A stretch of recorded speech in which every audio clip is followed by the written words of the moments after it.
à toutes et à tous, ravi de vous retrouver. Il y a aussi souvent une super ambiance du côté du baby-foot, on a tous des bons souvenirs. La réalité, c'est que les fabricants traditionnels se font rares. Il y en a un dans la Creuse, un passionné qui propose en plus des joueurs sur mesure. On part à Châtelus-le-Marché avec Carlo Paredes et Emmanuel Sarr.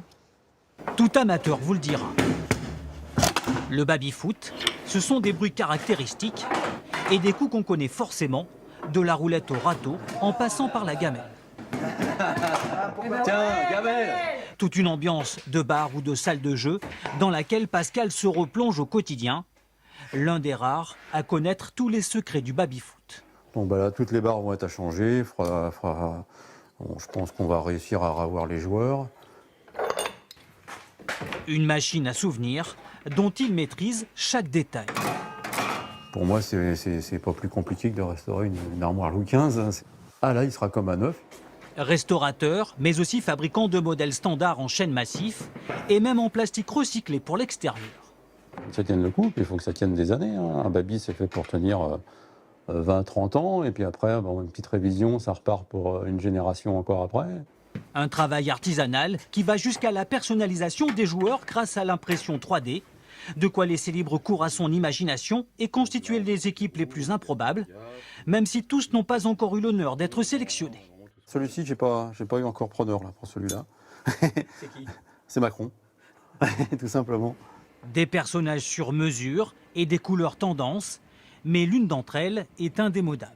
Le bleu, oui, l'équipe de France, forcément. Maintenant, on rajoute les petites étoiles, parce qu'on rentre dans le détail, donc forcément, il y a 3 étoiles en plus maintenant. Seulement 2 pour l'instant. Ah oui, 2. Des joueurs, mais aussi toutes sortes de pièces détachées. Chaque mois, une centaine de colis partent à travers toute la France.